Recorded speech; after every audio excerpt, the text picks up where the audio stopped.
Bismillahirrahmanirrahim. Assalamu alaikum dear students. Here is another topic from the lecture series class 9th biology and the topic name is deforestation and overhunting.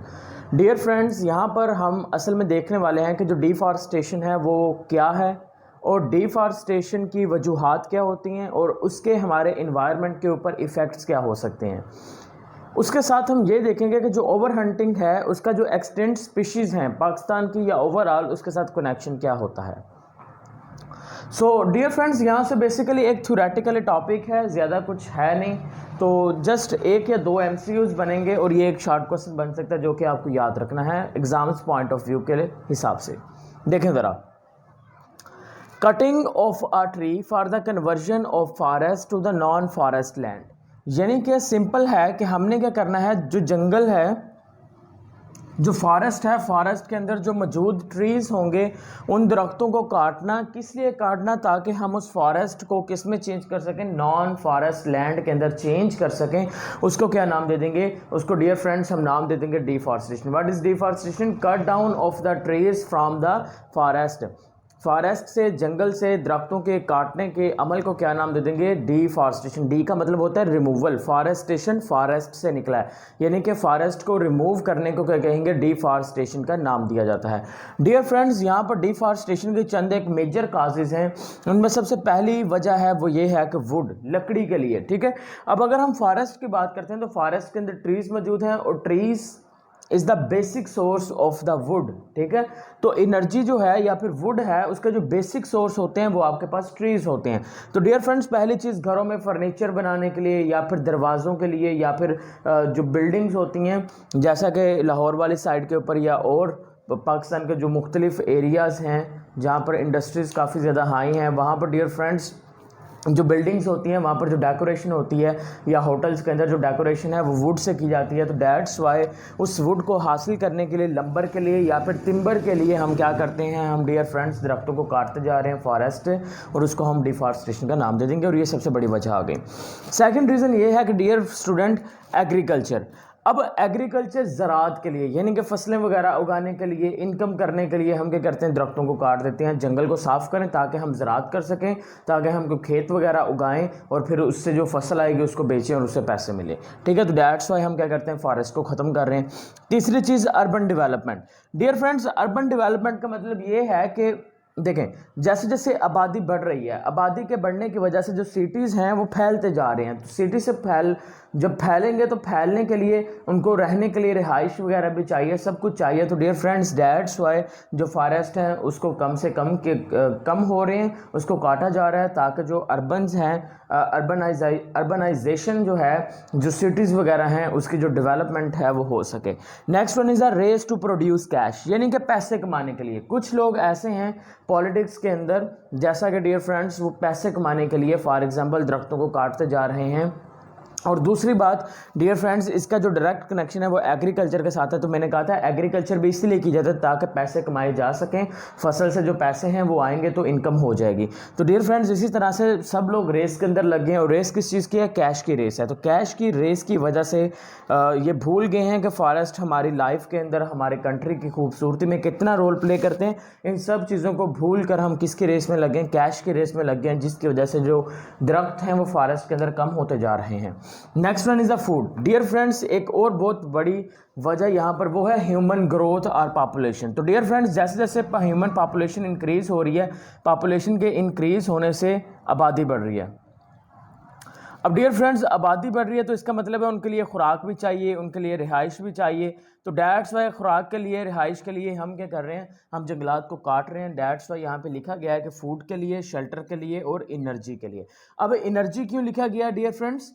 Dear friends, energy इसलिए लिखा गया है क्योंकि Asia के अंदर बहुत सारे countries, बहुत सारे सिटीज़ ऐसे हैं जहां पर एनर्जी के लिए क्या किया जाता है? लकड़ियों का इस्तेमाल किया जाता है, खाना पकाने के लिए लकड़ियों का इस्तेमाल किया जाता है। तो यहाँ पर एक इंपॉर्टेंट एमसीक्यू बनेगा, वो एमसीक्यू आपने बॉक्स के अंदर देख लेना है। आपकी बुक जो है जहाँ पर ये टॉपिक आपका डिफॉरेस्टेशन है उसका जो सेकंड बॉक्स होगा नीचे वाला, वहाँ पर डियर फ्रेंड्स एक एमसीक्यू है जो कि एनर्जी से रिलेटेड है कि कितने मिलियंस जो पीपल हैं वो लकड़ियों को इस्तेमाल करते हैं, खाना पकाने के लिए घरों में इस्तेमाल करते हैं। तो वो एक पहला एमसीक्यू आ गया आपका इस टॉपिक से।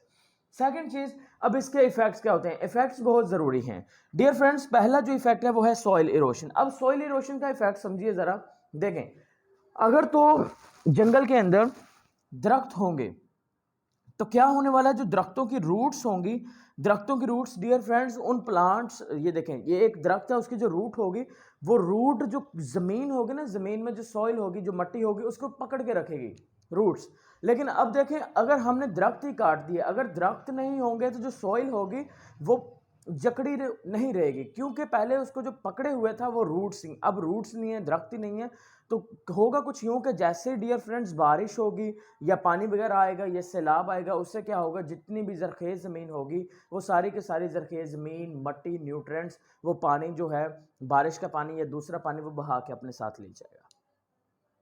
Is it clear? वो क्या करेगा, उसको बहा के अपने साथ ले जाएगा, जिससे जमीन कटाव का शिकार हो जाएगी, उसको हम नाम दे देंगे सॉइल इरोशन का नाम दे देते हैं dear friends. Second one is a barren land, barren soil. Barren soil का मतलब बंजर जमीन, जमीन बंजर हो जाएगी। देखें, अब हुआ कुछ इस तरह कि जब प्लांट्स वहां पे मौजूद थे, प्लांट्स क्या कर रहे थे, प्लांट्स खुराक तैयार कर रहे थे। खुराक तैयार करने के बाद डियर फ्रेंड्स वो वेस्ट मटेरियल्स अपने लीव्स के अंदर स्टोर कर रहे थे, और जैसे ही खज़ा का मौसम आता है, जो पत्ते होते हैं वो प्लांट से गिर जाते हैं, जैसे पत्ते ज़मीन पर गिरेंगे वो सॉइल में जाएंगे, सॉइल के अंदर वो जो वेस्ट मटेरियल्स हैं उनको प्लांट्स दोबारा इस्तेमाल करेंगे, और दोबारा इस्तेमाल करके करेंगे तो न्यूट्रेंट्स जो होंगे वो सॉइल के अंदर क्या हो जाएंगे, इंक्रीज हो जाएंगे। अब देखें जरा बच्चे, अगर प्लांट ही नहीं होंगे तो प्लांट नहीं होंगे तो जो सॉइल है उसकी फर्टिलिटी तो कम होती जाएगी ना, जरखेजी कम हो जाएगी। तो डेट्स वाई यहाँ पे लिखा गया है कि दूसरी जो रीजन है वो सॉइल क्या हो जाएगी, बैरन हो जाएगी। Third one is the environmental pollution. देखिए, अगर हम प्लांट्स की बात करते हैं तो जो प्लांट्स हैं वो उनका जो मेजर काम होता है वो ये है कि डियर फ्रेंड्स, वो कार्बन डाइऑक्साइड जो कि हमारी रेस्पिरेटरी गैस है, जो कि हम बाहर निकाल रहे हैं, जो कार्बन डाइऑक्साइड है वो प्लांट इस्तेमाल करते हैं, और एज अ रिजल्ट जो वो कार्बन डाइऑक्साइड इस्तेमाल करेंगे तो वो रिलीज क्या करेंगे, वो रिलीज कर देंगे ऑक्सीजन, जो कि हमें सांस लेने के लिए रिक्वायर्ड होती है। अब डियर फ्रेंड्स, अगर प्लांट्स नहीं होंगे तो प्लांट्स के ना होने की वजह से जो कार्बन डाइऑक्साइड है उसकी जो कंसंट्रेशन होगी वो हवा के अंदर क्या हो जाएगी, इंक्रीज हो जाएगी। इसी तरह से बहुत सारी और गैसेज हैं, जैसे कि नाइट्रोजन डाइऑक्साइड है, या सल्फर डाइऑक्साइड है, या सल्फर SO2 है एंड SO3 है। इन तमाम गैसेस की जो कंसंट्रेशन है वो क्या हो जाएगी, वो हवा में बढ़ जाएगी। जब हवा के अंदर इनकी कंसंट्रेशन बढ़ जाएगी, उसके नतीजे में क्या होगा डियर फ्रेंड्स, कि जो पोल्यूशन है, जो इन्वायरमेंटल पोल्यूशन है, वो क्या हो जाएगी, इंक्रीज हो जाएगी। Next one is cloud formation. अब अगर हम प्लांट्स की बात करते हैं तो प्लांट्स के अंदर एक स्पेसिफिक फिनोमिना है, उस फिनोमिना का नाम होता है डियर फ्रेंड्स इवेपोरेशन और ट्रांसपायरेशन। इवेपोरेशन लिविंग ऑर्गेनिज्म में होता है, जैसा कि ह्यूमंस के अंदर या फिर एनिमल्स के अंदर, लेकिन प्लांट्स के अंदर जो प्रोसेस है उसका नाम होगा ट्रांसपायरेशन। प्रोसेस दोनों ही सेम होते हैं। ट्रांसपायरेशन का मतलब ये होता है कि प्लांट की सरफेस से पानी का बुखारात बन के निकल जाना, उसको क्या कहेंगे, transpiration.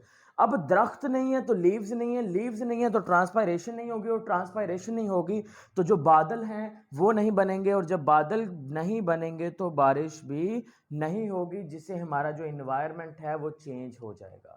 That is the also an effect of the deforestation of the environment or the biodiversity as well. Next one is biodiversity. Dear friends, अब जंगल के अंदर बहुत सारी हमारी स्पीशीज रह रही हैं, अगर जंगल ही काट दिया जाए तो जो बायोडाइवर्सिटी है, जो स्पीशीज वहां पे रह रही थी, वो सारी की सारी स्पीशीज क्या हो जाएंगी, खत्म हो जाएंगी। दैट्स वाई एक बहुत बड़ा इफेक्ट है डिफॉरेस्टेशन का, बायोडाइवर्सिटी को भी इफेक्ट करेगा। उसके बाद टूरिस्ट अट्रैक्शंस, यानी कि बहुत से बाहर वाले कंट्री से बहुत सारे लोग पाकिस्तान के अंदर इसलिए आते हैं क्योंकि यहाँ पर जो नेचुरल ब्यूटी है, जो जंगलात वगैरह हैं, वो काफ़ी खूबसूरत हैं।